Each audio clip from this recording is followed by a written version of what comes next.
My Labubu started whispering to me at 3 a.m. That's the title of the story, but if he could, he would beg you not to say it out loud.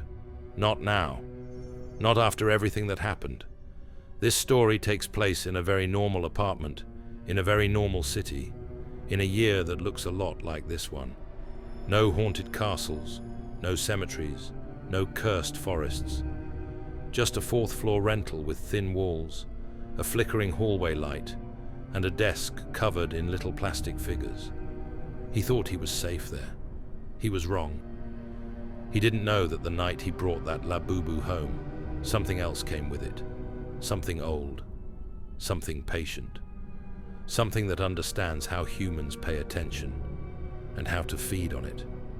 And if he was here now, sitting beside you as you listen to this, he would probably be staring at the dark corner of your room, counting the minutes until 3 in the morning, wondering if telling you this is enough to make it notice you too. He didn't believe in cursed objects.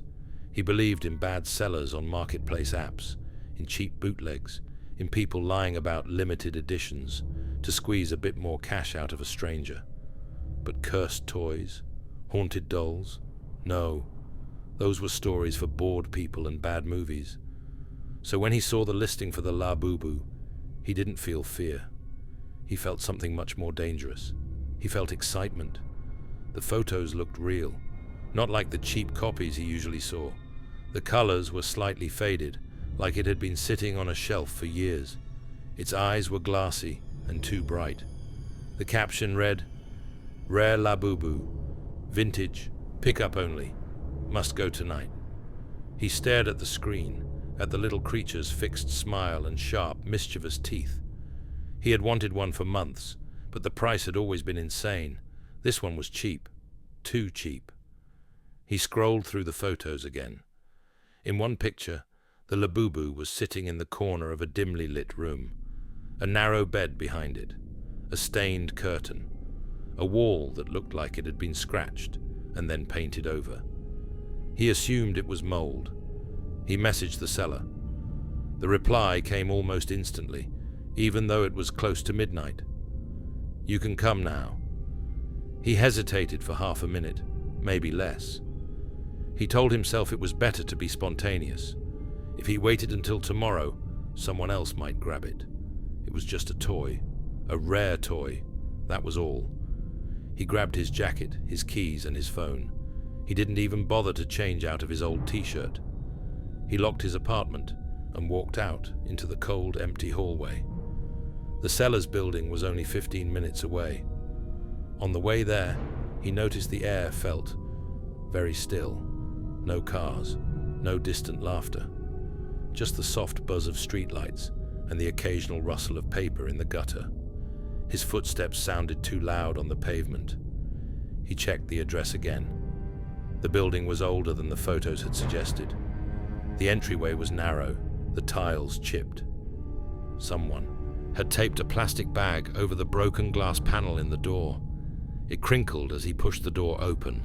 Inside, the hallway smelled like dust and boiled potatoes. Somewhere above him, a TV was playing too loud, muffled voices arguing in a language he didn't recognize. The stairwell light flickered in slow, tired pulses. The seller lived on the 3rd floor. He climbed the stairs, his hand sliding along the sticky railing. On the 2nd landing, he noticed a dark smear on the wall, as if someone had dragged their hand along it while their fingers were bleeding. He told himself it was old paint. The door he was looking for was at the end of the hallway, number 3B. The wood around the handle was cracked, as if someone had tried to force it open once. He raised his hand to knock. Before he could, the door opened. A woman stood there. She was shorter than he expected, with lank hair tied back too tightly and shadows under her eyes so deep they looked like bruises. Her skin had that strange, washed-out color people get when they don't go outside enough. She looked past him first, down the hallway, like she was making sure he was alone. Then she looked at him. "You're here for it," she said. Not a question. He nodded. "Yeah, The Labubu. She didn't smile. She didn't open the door wider to invite him in. She just turned away and walked back into the darkness of the apartment, leaving the door half open. He hesitated. The hallway behind him felt suddenly colder. He stepped inside. The smell hit him first. It was the scent of stale air, old clothes, and something sweet underneath, something sticky and rotting, like fruit forgotten in the back of a drawer. The TV in the corner was on mute, frozen on the image of a news anchor's serious face. The sound was replaced by a low, continuous hum, coming from somewhere deeper in the apartment, like an old refrigerator struggling to stay alive. "Wait here," the woman said. She disappeared into a side room. He stayed near the entrance, not wanting to look too closely at the clutter that filled the space. Piles of magazines, plastic bags, a chair with a dent in the cushion shaped exactly like someone's body, and on a shelf near the TV, lined up in a perfect row, were toys. Not just toys, dolls, figurines, some cute, some disturbing. A rabbit with no eyes, a bear with its head tilted too far to one side, a plastic baby whose painted-on smile had started to chip away, leaving it looking strangely pained. All of them were facing the entrance. All of them were facing him. He told himself it was a coincidence. Then the woman came back. She was holding it carefully, too carefully, like it was made of glass. The Labubu was bigger than he expected, almost the size of a small cat, with its long ears and grinning mouth. In the dim light, the painted eyes looked wet. She held it out, but didn't step closer, forcing him to come to her to take it. "Here." He reached out. The plastic felt colder than the air in the room, colder than her hand. For a split second, he had the absurd sensation that the toy didn't want to be touched. He tightened his grip so it wouldn't slip. "Cash," she said quietly. He handed her the folded notes. She took them, but didn't count them. Her eyes weren't on the money. They were on the Labubu in his hands. "Do you live alone?" she asked suddenly. He blinked. Yeah." She nodded slowly, like she had expected that, like she had been waiting to hear it. "Don't leave it in the dark," she said. He almost laughed. He thought she was joking. "It's a toy." "Don't leave it in the dark," she repeated. "And if it talks, you don't answer. You understand?" He opened his mouth to make a joke, but the look in her eyes killed the impulse. "You're serious?" She swallowed. Her gaze shifted, just for a second, to the shelf of other toys. He thought he saw one of them, just one, tilt slightly, as if something had shifted inside the room. "I'm throwing the others away," she said, "but that one had to go first. I don't want it here when they come to take the rest." He didn't know what she meant by they. Movers? Family? Social services? He didn't ask. He just nodded, feeling the weight of the Labubu in his arms. "I'll take good care of it," he said, not knowing why he felt the need to say it. She flinched at that. "Don't," she whispered. "Don't care about it too much." He left without another word. The walk back felt longer. The streets were even emptier now, the windows of most apartments dark. He carried the Labubu in front of him, wrapped in his arms like something fragile. The toy's smile stared up at him. He tried not to look it in the eyes for too long. The painted pupils had a strange depth in the glow of passing streetlights.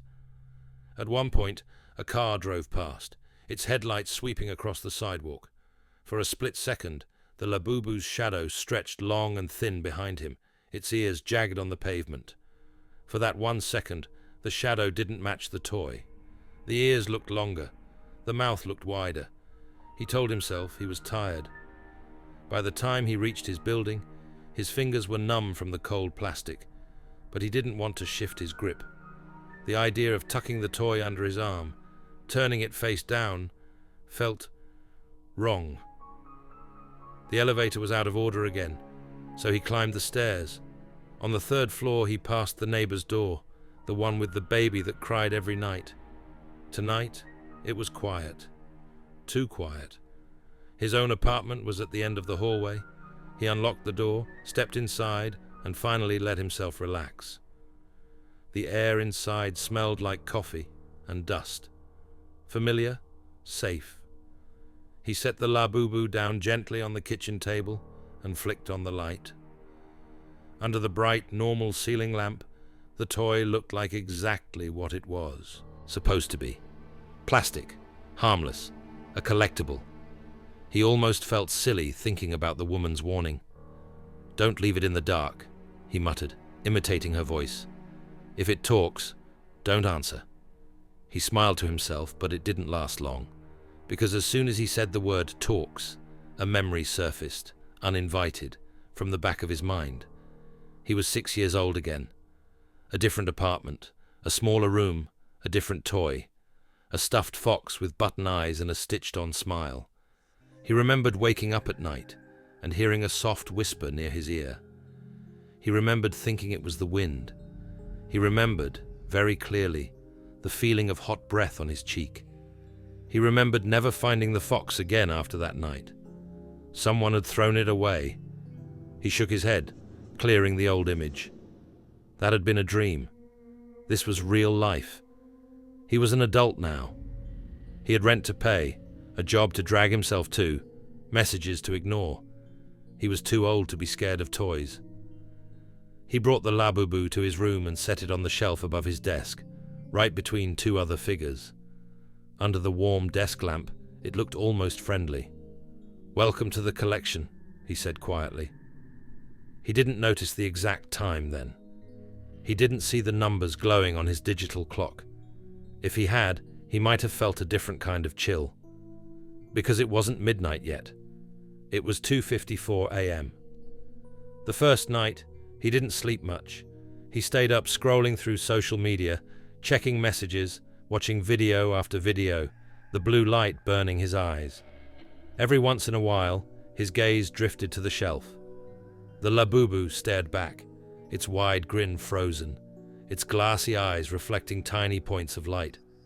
He thought about taking a photo, maybe posting it. People loved rare toys. His followers would probably react. Some would be jealous. Some would ask where he got it. He raised his phone, framed the shot, and clicked. The photo came out wrong. The room looked darker than it actually was. The shadows around the shelf were deeper, thicker. The Labubu's teeth looked sharper, more defined than in real life. There was a faint blur around its ears, like they had been moving when the picture was taken. He frowned. He took another photo, this time with flash. He stared at the screen. The flash had washed out most of the room, flattening the colors, bleaching his posters and his desk. But the toy looked the same, not overexposed, not washed out, exactly the same as before. Same grin, same deep, gleaming eyes. He deleted the photos. He told himself he was being picky, that the lighting sucked anyway, and he would try tomorrow in daylight. He put his phone down and rubbed his eyes. When he looked again, he could have sworn the Labubu's head was tilted a little bit more to the left than before. He decided enough was enough. He turned off the desk lamp, leaving only the faint orange glow of the streetlight leaking through the curtains. Shadows stretched across the room, soft and hazy. On the shelf, the Labubu was nothing more than a slightly darker shape among other shapes. He lay down, pulled the blanket up, and closed his eyes. The last time he checked his phone, it was 2:58 a.m. He didn't see the display change. 2:59. 3 hours. The room was silent, the kind of silence that has weight to it. No traffic, no humming fridge, no neighbor's TV, just the slow, steady sound of his breathing. Somewhere in the building, a pipe creaked. His breathing hitched for a moment, then steadied. He was drifting, that strange half state between waking and dreaming, where the edges of reality start to soften. That was when it started. At first, it was just a feeling, the sensation of not being alone in the room, the sense that someone was standing beside his bed, watching him. His body reacted before his mind did. His skin prickled. His heart began to pound faster. His fingers twitched under the blanket. but when he tried to open his eyes, he couldn't. Sleep paralysis. He recognized it. He had had it a few times before. It was terrifying, but familiar. His chest felt heavy. His limbs were made of stone. He told himself it was temporary. Just wait it out. It would pass. Then he heard it. A sound. Very soft. Very close. It was like static at first. A crackling whisper. The sound of dry leaves scraping against each other. It came from above his head where the shelf was, where the Labubu sat. He couldn't move, but his mind clawed upward, desperately trying to reach the light switch, the lamp, anything. The whisper grew clearer. It was not language at first, just breath shaped into patterns, a faint, wet hiss, the feeling of something bending close to his ear. Then he heard a word, his name, not spoken the way humans usually said it, stretched, pulled apart, each syllable drawn out like a piece of melting sugar. He felt warmth on his cheek, not the warmth of a human mouth, something colder, damp, like breath from a mouth that had just swallowed ice water. His heart hammered. The voice whispered his name again. This time it added something else, a word he didn't understand, in a language he didn't recognize. It sounded wrong, like the sound you hear when a recording plays backwards. If he could have screamed, he would have. His mind repeated the woman's words, over and over like a broken loop. If it talks, you don't answer. He tried not to think anything, tried not to react, tried to be blank. The whisper stopped for a moment. The silence that followed was worse. Then the voice spoke again. This time it was closer, right next to his ear. It didn't say his name. It didn't say something in that strange, impossible language. It said something simple, something human. "I can see you," it whispered. The syllables were clumsy, like someone learning to speak for the first time, shaping each word carefully, slowly, tasting it. "I can see you." He felt something soft and cold brush his hairline, the faintest pressure, as if a tiny hand had rested there for just a heartbeat. His body snapped free. He jerked up, gasping, his hand flying to his ear. The room swam in darkness. His breath came in ragged bursts. He fumbled for the lamp and turned it on. The light flooded the room, harsh and sudden. He blinked, his eyes watering. The shelf came into focus. The Labubu sat exactly where he had left it, wedged between the other figures. Its head was tilted slightly downwards, as if looking at him. Its painted smile looked wider in the bright light. Its eyes seemed to catch the glow from the lamp and hold it, like two tiny mirrors full of something alive. He stared at it for a long time. Then he did something he would later struggle to explain. He smiled, weakly, and said, "That was just a dream." He turned off the lamp and forced himself to lie back down. He did not look at the clock. If he had, he would have seen the numbers calmly glowing back at him. 3:03 a.m. The second night, he prepared. He wasn't stupid. He knew what sleep paralysis was. He had read about it.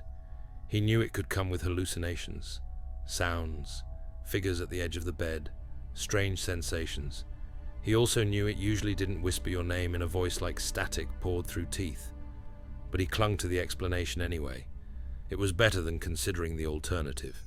Still, he couldn't shake what the woman had said. "Don't leave it in the dark. If it talks, you don't answer." He left the desk lamp on that night, a small pool of warm light stretching from the corner of the room, leaving gentle shadows instead of sharp ones. The Labubu sat in the same spot on the shelf. He spoke to it once, feeling ridiculous. "If you start talking again," he said under his breath, "I'm throwing you out." The toy did not respond. He lay down, the light still on, his phone face down on the nightstand. The digital clock next to it blinked softly. 2:41 a.m. He tried to stay awake. He failed. Somewhere between checking the time and counting his own breaths, he drifted. This time, sleep came more gently. No sudden weight, no immediate paralysis. He dreamed of water. He stood on the edge of a black lake, the surface perfectly still, reflecting a colorless sky. Under the water, something moved, just beyond the limit of his vision. Long shapes, coiling and uncoiling. In the dream, he heard a voice. "Look," it said. "Look down." He refused. "Look," the voice insisted, closer, coaxing. "I want to show you." He squeezed his eyes shut tighter. The water made a sound then, a soft sucking noise, like something rising through thick mud. He heard splashing, but distant, muffled, as if the lake was far away and inside his own head at the same time. "Fine," the voice whispered. "Don't look now." He woke up to the feeling of something heavy sitting on his chest. His eyes flew open. The desk lamp was still on. The room looked exactly the same. Posters, desk, shelves, clothes on the chair. But he couldn't move. The paralysis was back. His gaze shifted slowly, inch by inch, toward the shelf. The Labubu was gone. A cold pressure tightened around his lungs. His eyes darted around the room. The top of the dresser, the windowsill, the floor.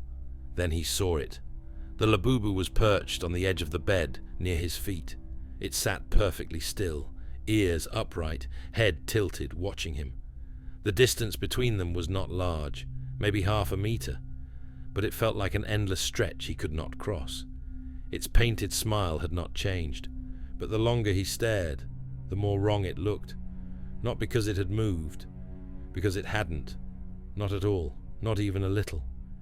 He tried to tell himself that someone had moved it, that he must have knocked it down and kicked it while turning in his sleep, that it had bounced onto the mattress somehow. His brain twisted itself into knots to make that possibility sound real. But the way it sat, balanced, at the very edge of the bed, like it had climbed there and stopped. The voice returned, closer than ever. He felt breath against his throat, not his ear this time, cold and damp and sickeningly slow. "I told you," it whispered, its lips not moving, the sound coming from somewhere behind its teeth. "I can see you." His heart stuttered. The smell came next, not rot, not blood, something sweet and wrong, like sugar burned on a hot pan, mixed with the smell of stale water left in a metal bucket. The voice leaned in, though the plastic figure remained frozen. "I watched you dream," it said. "You wouldn't look." He tried to scream again, tried to move even a finger. Nothing answered him.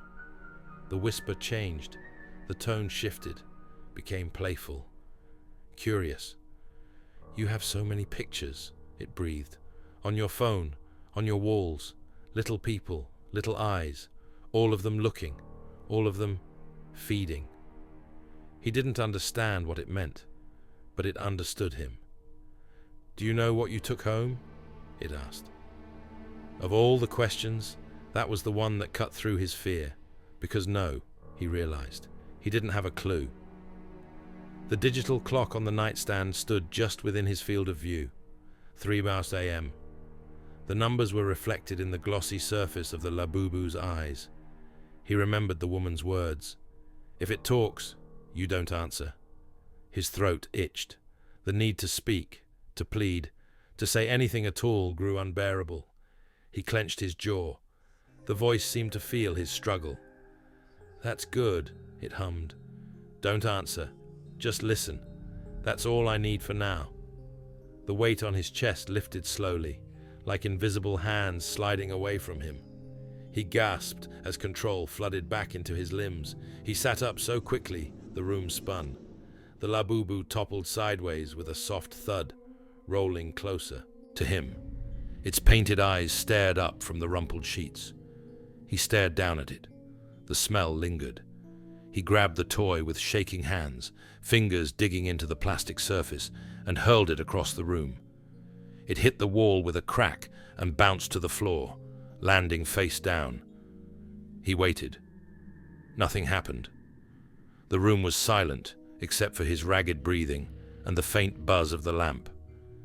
He waited another full minute. Then he slid out of bed, legs trembling, and walked slowly toward the toy. He half expected it to move, to twist around, to grab his ankle, but it didn't. He reached down and picked it up. A faint line now marred the side of its head, a thin scratch in the paint where it had hit the wall. He turned it around.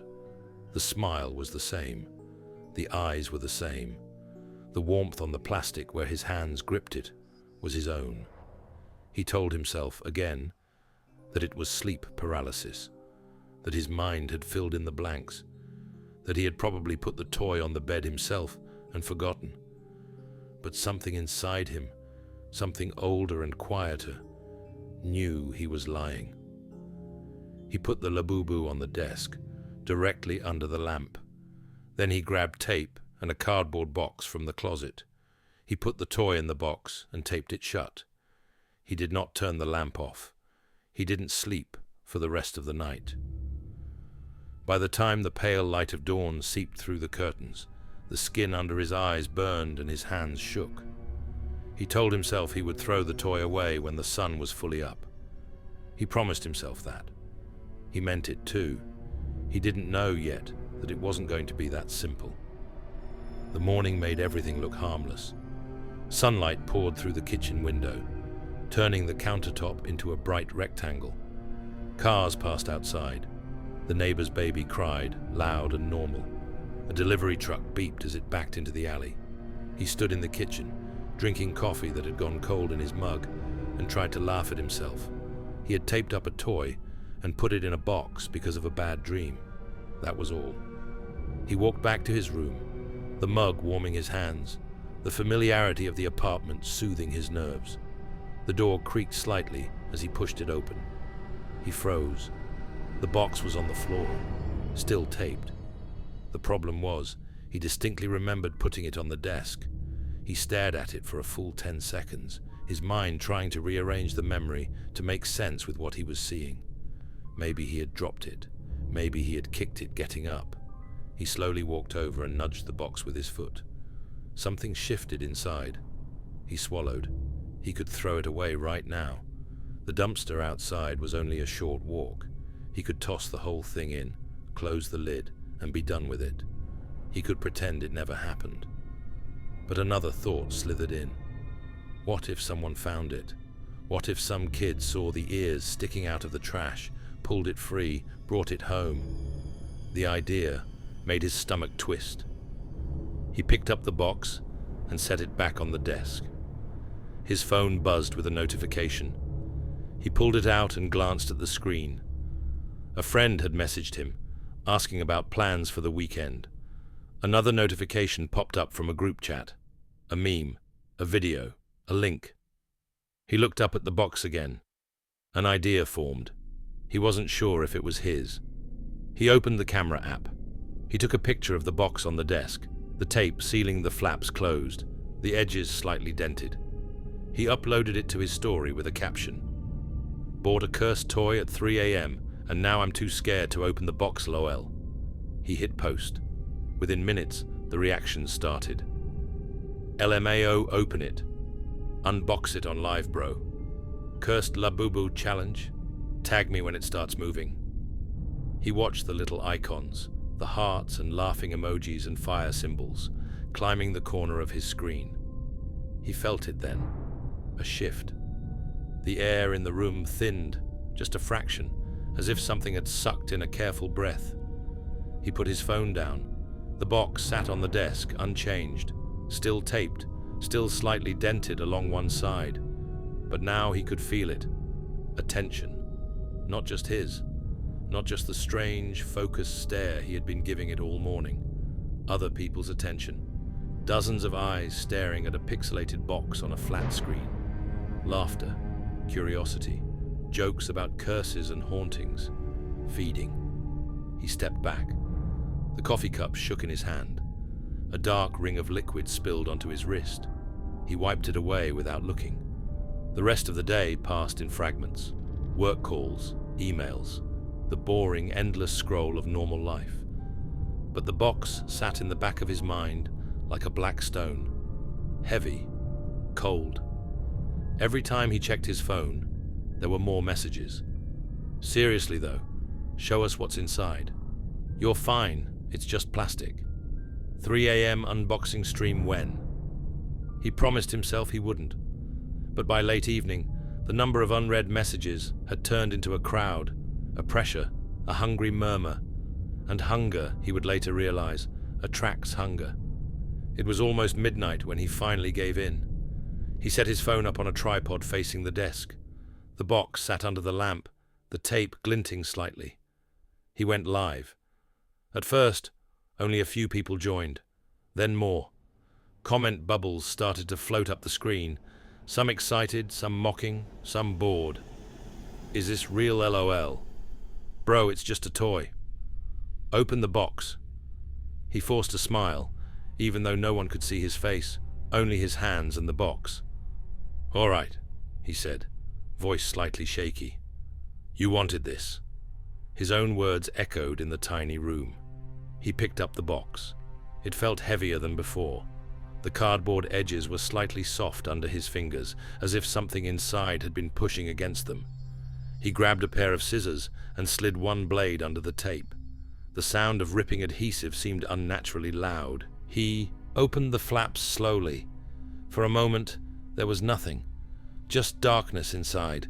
Then, as he lifted one flap fully, the lamp's light reached in. The Labubu stared up at him, exactly as he had put it, exactly as it had been. He exhaled, a shaky laugh escaping him. Comments flew up the screen. Ah, there it is. Kinda cute, Nagel. Bro, you were scared of this. He picked the toy up and held it closer to the camera. Its painted eyes reflected the phone's screen as a shifting patch of white. It's just a normal Labubu, he said, trying to sound confident. Nothing cursed, sorry. He turned it in his hands, showing every angle.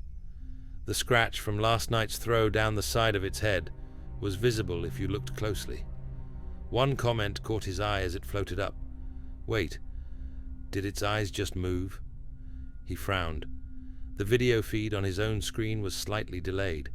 He watched the replay of his hands turning the toy. For a fraction of a second, the Labubu seemed to glance not at his fingers, not at him, but at the camera. Right into it, right through it. His skin crawled. He ended the stream abruptly, muttering something about having to go. He put the phone down and stared at the Labubu in his hands. The smell returned, sweet, burned, metallic underneath. He placed the toy back on the shelf, not the desk this time, right in the center. He stepped back. Stay there, he whispered. He didn't post anything else that night. He didn't tape the box again. When he finally lay down, the clock read 2:52 a.m. The lamp was off. He wasn't sure when that had happened. He wasn't fully asleep yet when the noise started. Not the whisper this time. Something else.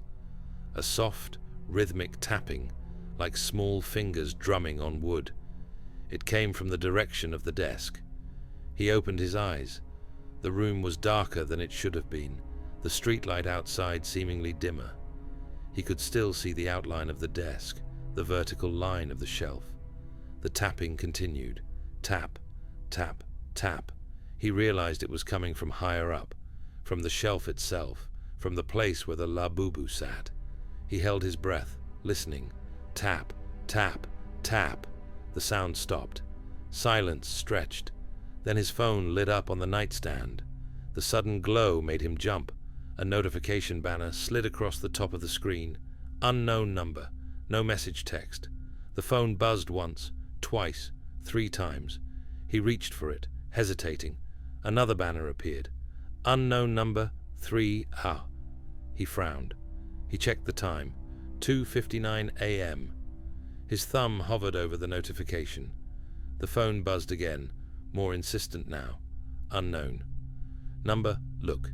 His mouth went dry. He turned his head, slowly toward the shelf. The Labubu was no longer sitting. It was standing.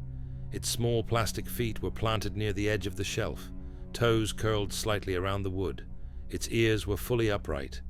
Its head was tilted down at an angle that made its smile cut across its face like a wound. It faced him directly. He couldn't see its eyes clearly in the dark, but he could feel them. The air between them felt full, like a wire strung tight. The phone buzzed again. Unknown number. Don't blink. His eyes burned. His instincts screamed to shut them, to block out the sight, but something in that message, in the timing, froze him. He stared. Seconds stretched. The digital clock shifted. 3 a.m. The tapping returned. Not on wood this time, on glass. He realized where the sound was coming from. The window. Tap, tap, tap, like fingertips on the outside of the pane. He tore his gaze from the shelf and looked toward the window. There was nothing there. Just darkness, broken by the faint orange glow of the streetlight below. No silhouette, no face. The tapping continued. He looked back at the shelf. The Labubu was gone. His heart lurched. He scanned the room. Not on the shelf, not on the desk, not on the floor. Tap, tap, tap. The sound came again, closer, somehow inside his skull now. His phone screen flickered. The unknown number sent another message. Unknown number, behind you. His blood turned to ice. He didn't turn immediately. He couldn't. He felt it first. The mattress dipped just slightly, as if a small weight had been placed near his hip. The blanket tugged inward, tightening around his legs. Warmth. The sensation of something sitting on the bed. He forced himself to turn inch by inch. The Labubu sat halfway down the bed, its legs crossed neatly in front of it, hands resting on its knees. Its head was tilted. Its grin was the same, but now its mouth was open, not wide, just enough for him to see that there was darkness behind its teeth, not painted darkness, depth. Now you're looking, the voice whispered without its jaw moving. Good. His throat closed. The phone buzzed again. Unknown number. Don't talk. He obeyed. He didn't move, didn't speak, didn't breathe more than absolutely necessary. The toy leaned forward, or seemed to, even though it didn't change position at all. The sensation of its presence flooded the space between them. Do you know what time is? It asked. The question was absurd, childish. He didn't answer. The voice continued anyway. Time is attention, it murmured. You cut your life into little pieces and feed them to things. Work, screens, people, stories, toys. It tilted its head further. The plastic creaked quietly. You've fed me 3 nights now, it said. Something cold pressed against his ankle, invisible and wet. I'm awake, it whispered, and they are too. He wanted to ask who they were, but the finger of fear pressing against his vocal cords kept him silent. The Labubu's painted eyes seemed to widen, though they did not change at all. You showed me to them, it said softly. All those hungry. Eyes through your little window. All those hearts. All that wanting. The phone vibrated non-stop now, a stream of notifications he didn't dare look at. They're listening, the voice breathed. Right now, all of them, listening to you, listening to me. His skin crawled as a new, sickening realization dawned. This story, right now, being told about him. Someone listening, someone watching. More eyes, more attention, more food. The Labubu's mouth didn't move, but he could feel the smile stretching wider inside his mind. Thank you, it whispered. The pressure on his ankle tightened, then slid away. He blinked, just once. When he opened his eyes, the toy was back on the shelf. Days blurred. He stopped sleeping at normal hours. Naps came in short, sharp bursts in the late afternoon, far away from 3 in the morning. He tried to throw the toy away 3 times.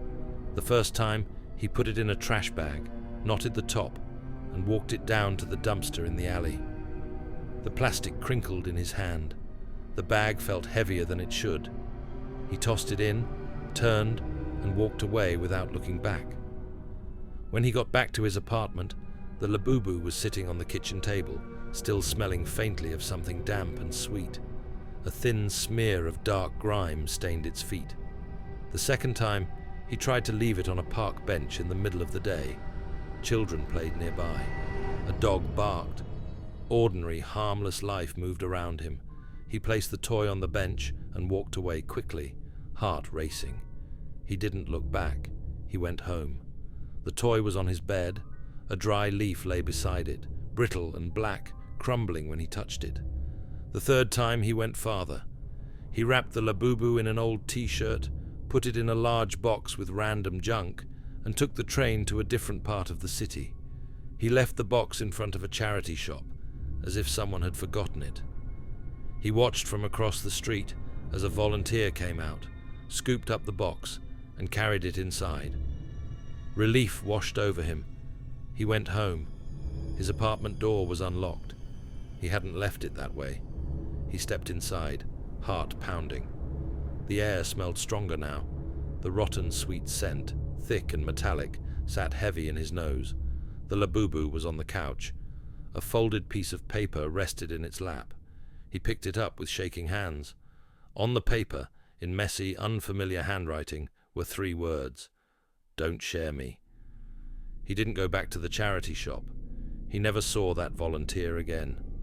The whispers changed as the days went by. They were no longer just at 3 a.m. They slipped into the edges of his waking hours, just a word here and there. His name in the hiss of the kettle. A soft chuckle in the static between songs. A murmur woven into the background noise of a crowded street. He started avoiding his phone. The notifications became unbearable, not because of their content. Most of them were normal. Messages, likes, comments, but every once in a while, scattered among the ordinary ones, something strange appeared. An unknown number sending nothing but the current time. Always 1 minute before the hour. 1:59, 2:59, 3:59. Look, look, look. He stopped going live. He stopped posting. People began to ask where he had gone. Bro, are you dead? Did the cursed toy get you, lol? Come back, we miss your streams. He wanted to tell them. He wanted to warn them. But he still remembered what the woman had said. Don't care about it too much. He didn't fully understand what that meant, but he was starting to. Attention is food. And he had invited a starving thing to his table. The more he thought about it, the clearer the pattern became. The whispers were worst when he focused on the Labubu, when he stared at it, when he touched it, when he tried to move it. If he ignored it completely, the room felt lighter, the air less thick. For a while, that was his strategy. He pretended it wasn't there. He didn't look at the shelf. He walked around the apartment as if that corner had never existed. If he had to be in the room, he kept his back to it. It worked. For 2 days, nothing happened. No whispers, no messages, no tapping. He slept, for the first time in what felt like forever, through 3 a.m. and into the morning. On the 3rd day, he felt almost normal. He made coffee. He opened the window to let in fresh air. He answered some emails and ignored others. He almost convinced himself it had been a particularly vivid series of sleep episodes, enhanced by stress and late-night internet. Then, around noon, his phone buzzed. The vibration was different, longer, stronger. He picked it up. A new notification, a video file, sent by an unknown number. No message, just a file. His stomach clenched. He knew he shouldn't. He knew that opening it was, in a way, looking, feeding, but his thumb betrayed him. He tapped. The video opened. The angle was familiar. It was his desk, the shelf, the bed in the background.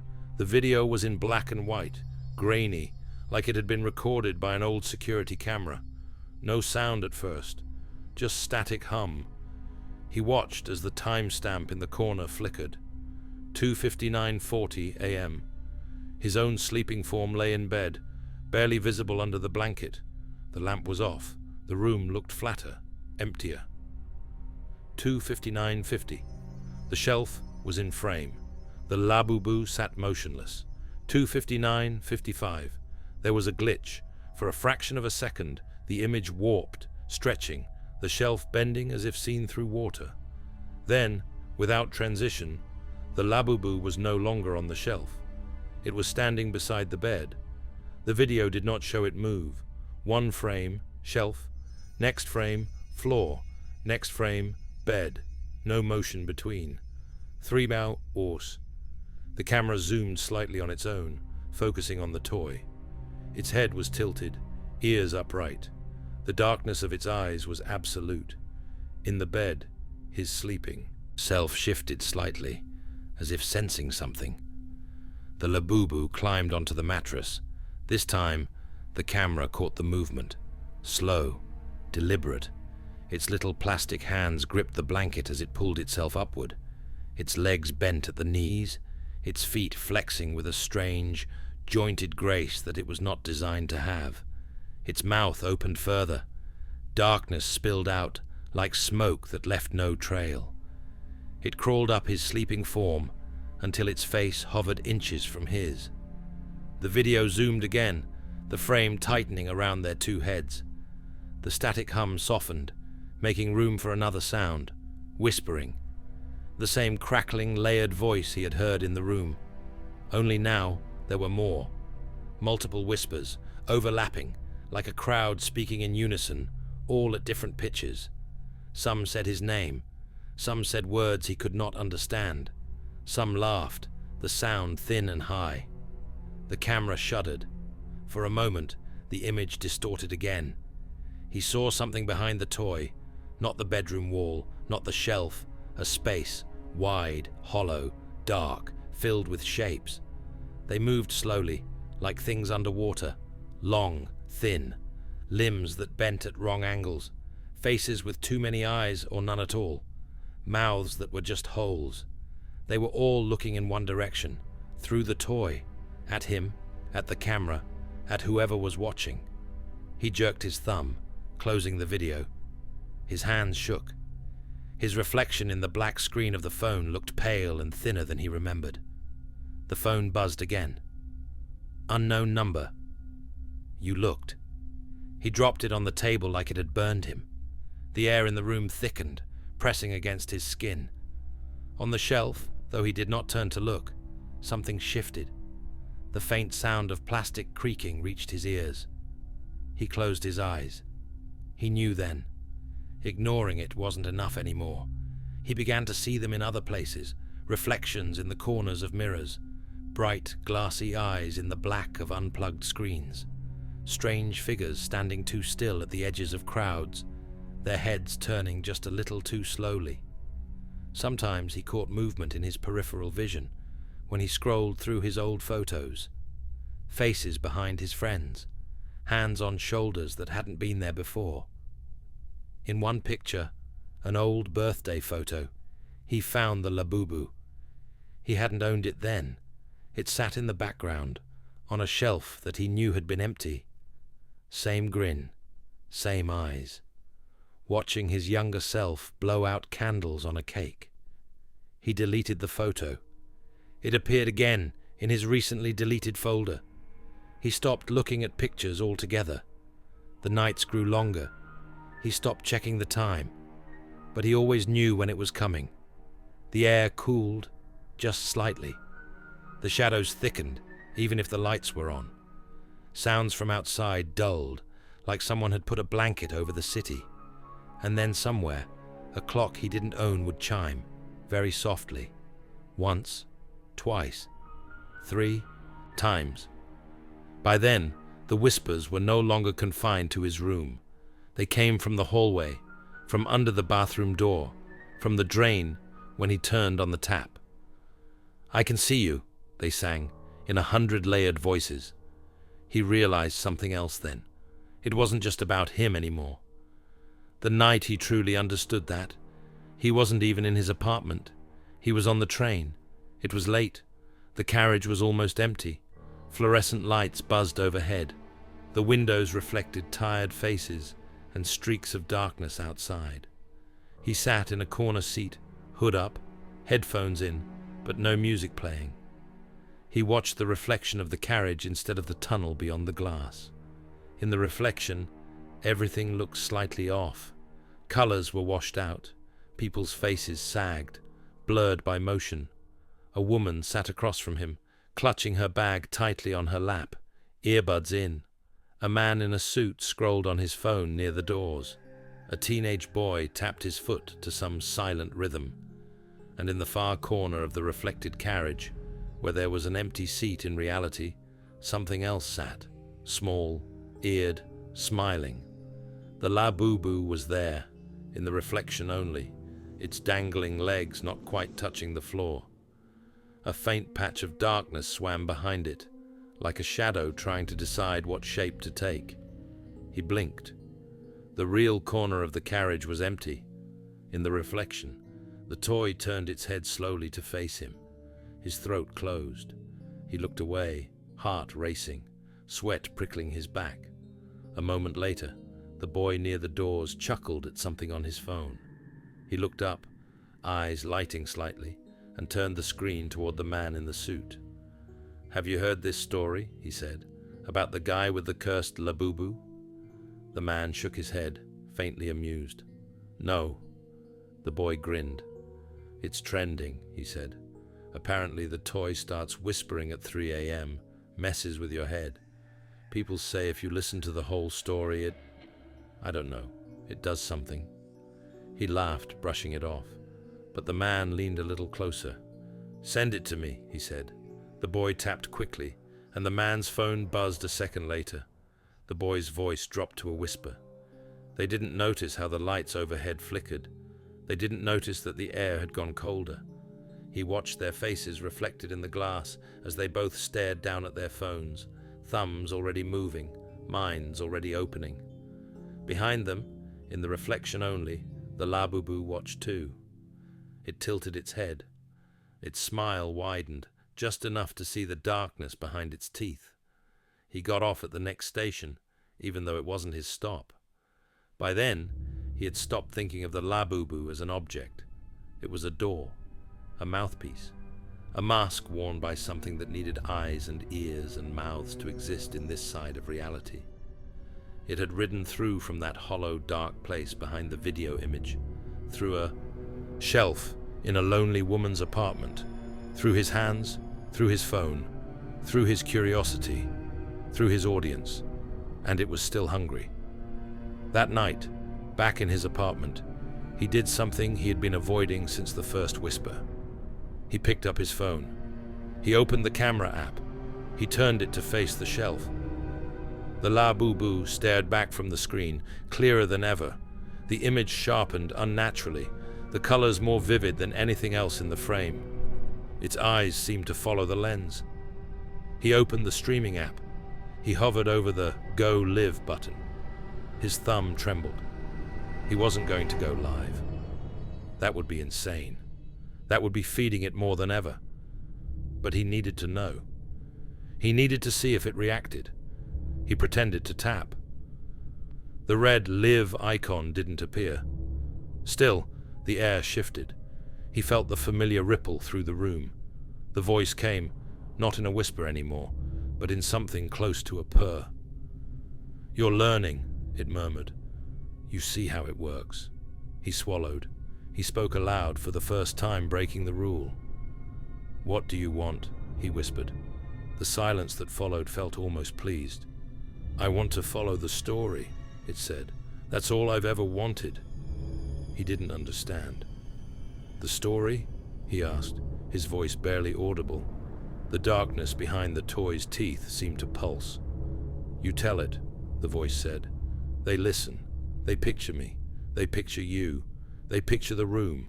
The more clearly they imagine, the more doors I have." He thought of all the stories he'd watched late at night.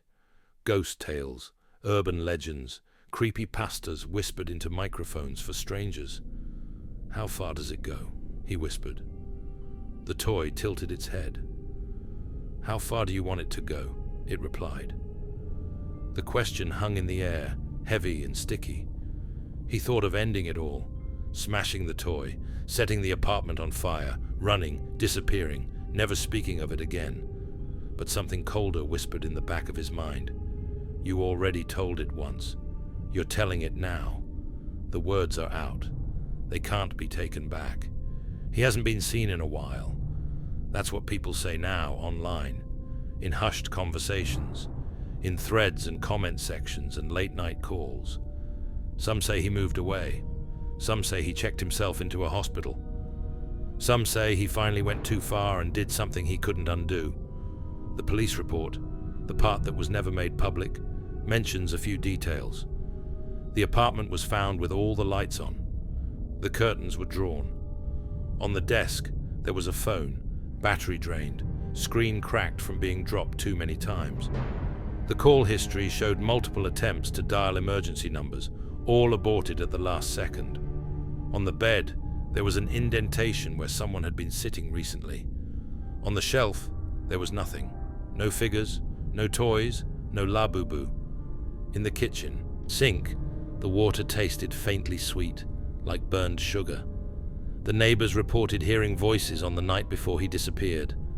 Not shouting, not arguing, just a low, steady murmur, like someone telling a story to a very attentive listener. The whispering went on until exactly 3:00 a.m. Then it stopped. Somewhere, the woman from room 3B sits in a different building now, in a different city, watching a new toy carefully. She doesn't buy them anymore. They find her. She knows better than to keep them for long. She doesn't leave them in the dark. She doesn't answer when they talk. She tries not to care about them. But even she can't stop what's already moving. Because out there, on phones and screens and in the backs of minds, the story continues. People share it. They replay it. They tell it to their friends in dim rooms at sleepovers, in trains late at night, in whispers over glitching voice calls. They picture the apartment. They picture the shelf. They picture the Labubu, with its too wide grin and deep glossy eyes, sitting just at the edge of the light, waiting for the clock to turn. And some of them, maybe even you right now, will wake up one night and feel a weight on their chest. They'll hear tapping on glass that shouldn't be there. They'll hear a voice, soft and crackling, just by their ear. "I can see you," it will say. Not an echo of this story, not a memory, something new, something following the path their attention laid out. If that happens, remember what you've been told. Don't leave it in the dark. If it talks, don't answer. Try not to look for too long. Try not to care about it. Try not to imagine it sitting right now in the darkest corner of your room, ears twitching, mouth just beginning to open. And if one night your phone buzzes at 2:59 a.m. with an unknown number and a single word, look, you'll have to decide for yourself whether you listen, whether you watch, whether you let the story keep going. Because somewhere, on a shelf you can't see, something small and smiling is very patiently waiting for you to choose, and it is already almost 3 odd a.m.